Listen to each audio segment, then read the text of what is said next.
तो बात करते हैं पासिंग परसेंटेज की।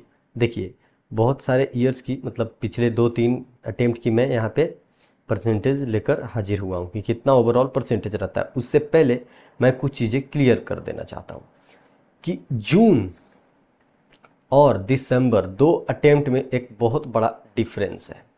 जून और 2 अटेम्प्ट में सबसे बड़ा डिफरेंस क्या है कि जून में परसेंटेज आपको कम दिखेंगे। ये देखिए, ये भी एक जून अटेम्प्ट का रिजल्ट है 25%।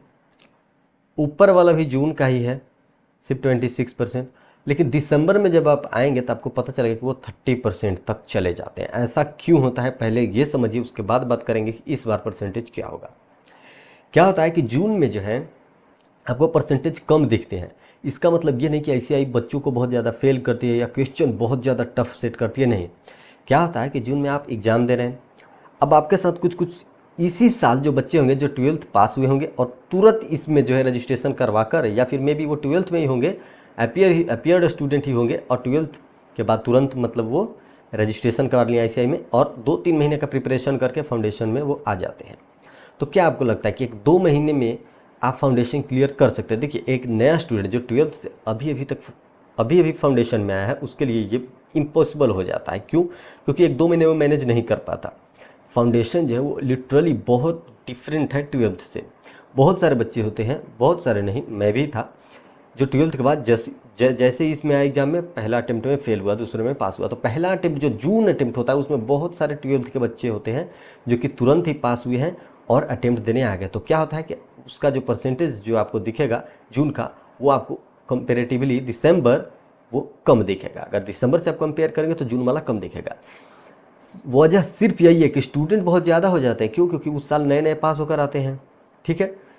और नए नए स्टूडेंट्स पास होकर आए हैं और अभी तक अच्छे से प्रिपरेशन नहीं किए किए रहते। मैं मानता हूँ अगर 100% अगर बच्चे आए तो उसमें से 60-70% ऐसे बच्चे होंगे जिनका सिलेबस कवर नहीं होता अच्छे से, और वो तुरंत एग्जाम दे देते कि चलो यार 12th पे ही तो बेस्ड है, मैथ 12th का है, अकाउंट 12th का है, लॉ भी थोड़ा सा डिफरेंट है, इकोनॉमिक्स तो पढ़ा हुआ है। तो ऐसा नहीं होता, फाउंडेशन में बिल्कुल सब कुछ डिफरेंट है, ठीक है। तो फाउंडेशन में जो ये परसेंटेज आपको दिखता है जून में 26%, दिसंबर में 30%, वो किस चीज़ पे डिपेंड करता है? वो डिपेंड करता है कि एक स्टूडेंट कितना प्रिपरेशन कर चुका है। अब जैसे ही आप दिसंबर अटेम्प्ट दे रहे होते हैं तो ऐसा तो नहीं है कि दिसंबर में 12th का रिजल्ट होता है तो 12th आप मार्च में क्लियर कर रहे होते हैं, ठीक है, क्लियर हो गया आपका। अब दिसंबर जब आता है तब तक 5 से 6 महीने का आपका एक अच्छे से रिवीजन या फिर स्टडी का पीरियड होता है आपका, आप आराम से प्रिपरेशन करके आते हैं। तो यहाँ पे परसेंटेज जो है स्टूडेंट का वो हाई हो जाता है और यहाँ पे कोई न्यूली एडमिटेड स्टूडेंट भी नहीं आता, ठीक है।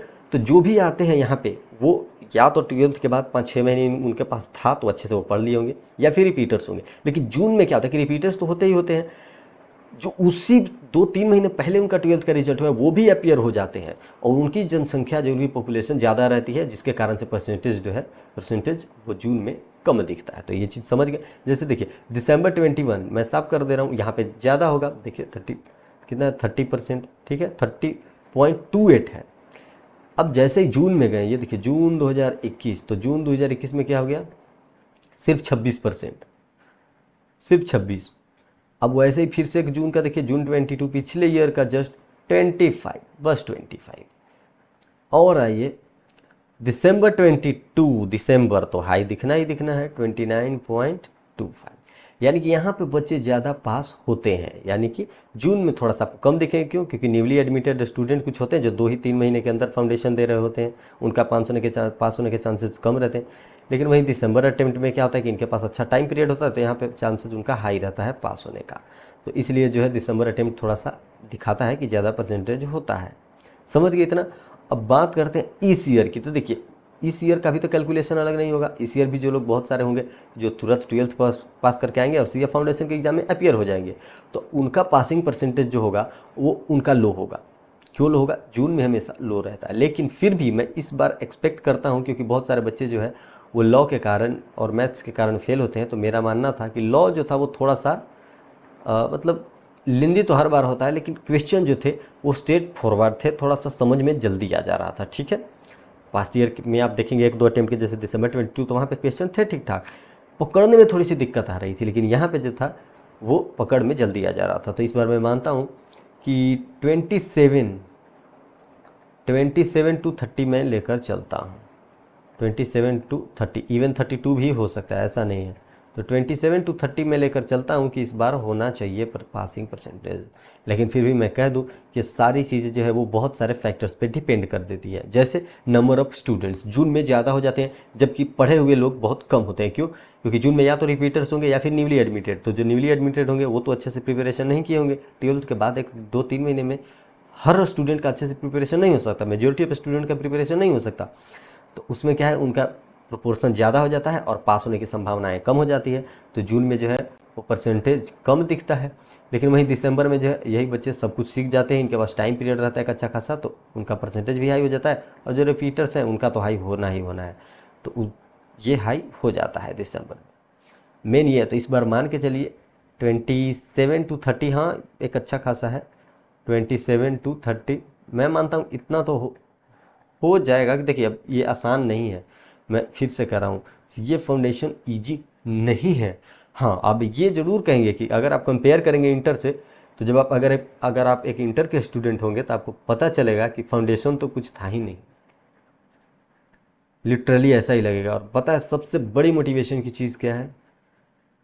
आपको मैथ्स नहीं पढ़ना पड़ेगा, सबसे बड़ी मोटिवेशन है। आप एक बार क्लियर कीजिए फाउंडेशन, एनी हाउ आपको मैथ्स नहीं पढ़ना। हाँ, टॉपिक्स पढ़ने रहेंगे, कैलकुलेशन करना होगा आपको, लेकिन इसका मतलब ये नहीं कि एक स्पेसिफिक चैप्टर डाल दिया जाएगा आपको कि इक्वेशन क्या होता है, परमुटेशन क्या, ये सब कुछ नहीं मिलने वाला इंटर में। एक बार कसम खाइए कि मुझे फाउंडेशन क्लियर करना है। क्यों? क्योंकि मेरे को मैथ से पीछा छुड़ाना है। और ऐसे आप इसी चीज़ के साथ आप आइए। मैं तो यही सोचा था जब फाउंडेशन दिया था, तो मुझे आज भी याद है कि मैं क्या सोचता था कि छोड़ देता हूँ, ठीक है, मैथ्स को जो है वो इस बार छोड़ ही देता हूँ, क्योंकि आगे तो कभी मैथ्स आएगा नहीं। ठीक है, कितना भी भारी मेरे को कैलकुलेशन कोई दे दे भाई, मैथ्स का चैप्टर नहीं दे, तब एक चैप्टर डिफाइन ना कर दे क्या है लीनियर इक्वेशन या आपका परमुटेशन कम्बिनेशन, ऐसे करके ना दे। वो कुछ भी कैलकुलेशन कितना भी हार्ड पूछ ले, चाहे टैक्स में हार्ड पूछ ले, एफएम में हार्ड पूछ ले, कोस्टिंग, अकाउंट्स, एडवांस अकाउंट, जितना है सारे पढ़ लूँगा, लेकिन मैथ्स नहीं पढ़ूँगा। वो डिसाइडेड था, और शायद वही वजह था जिसके कारण मैं मैथ्स में पास हुआ। पिछले अटेम्प्ट में नहीं हो पाया था, फर्स्ट अटेम्प्ट में मैथ्स में ही फेल हो गया था 7 मार्क्स से। एग्रीगेट मेरा 202 था, बहुत दुख हुआ था, लेकिन अगली बार मैं क्लियर कर लिया था। तो आप रिलैक्स रहिए। और एक चीज़ और, मैं यहाँ पे लास्ट टाइम पे मैं मानता हूँ 0.1% व्यूअर ही आए होंगे, और 500-600 व्यूअर में से 1-2। तो आपको बता दूं कि अगर आपको लग रहा है कि आप पास हो जाएंगे, मतलब 50-50 चांस है कि हो भी जाएंगे नहीं भी होंगे, एक सब्जेक्ट में सिर्फ प्रॉब्लम है आपको, तब आप इंटर की पढ़ाई थोड़ा थोड़ा शुरू कर सकते हैं। मैं ऐसा नहीं करता जल्दी जल्दी घुस जाइए, नहीं, आराम से कीजिए, कोई दिक्कत की बात नहीं है। थोड़ा मोड़ा पढ़ सकते हैं, यूट्यूब से देख लीजिए।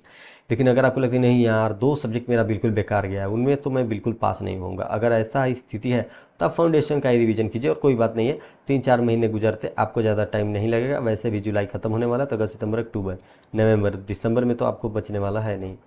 तो आप आराम से प्रिपरेशन कीजिए। और हाँ, जो लोग आपको डीमोटिवेट करते हैं उनके प्रति थोड़ा सा कम ध्यान दीजिए। देखिए हर जगह पे होते हैं जो मोटिवेशन को डाउन करेंगे, बोलेंगे कि तुम्हारा तो दूसरा अटेम्प्ट हो गया, तुम्हारा तीसरा अटेम्प्ट हो गया, अभी यहीं पे इतना हो गया तो आगे जाल कर क्या होगा। अरे भाई, साल में 2 बार अटेम्प्ट आता है हमारा, हमें चिंता नहीं है उसकी। और खुद का मेहनत होता है, मेहनत पे बिलीव कीजिए और पढ़ते रहिए, ठीक है। और ये ओवरऑल देख रहे हैं कितना कितना स्टूडेंट्स अपीयर किया, एक बार फिर से देख लीजिए, 60,000, ठीक है। पहले 60,000 मेल, 50,000 फीमेल, टोटल 1,10,000। और ये कब का है? जून 21, 71,000, बहुत कम है भाई। 93,000, ये कब का है? जून 22 में 93,000 मेरे टाइम पे। अच्छा, 1,26,000 दिसंबर 22, वाह वाह। चलिए, थैंक यू, और पढ़ते रहिए मन लगा कर, कोई दिक्कत की बात नहीं है।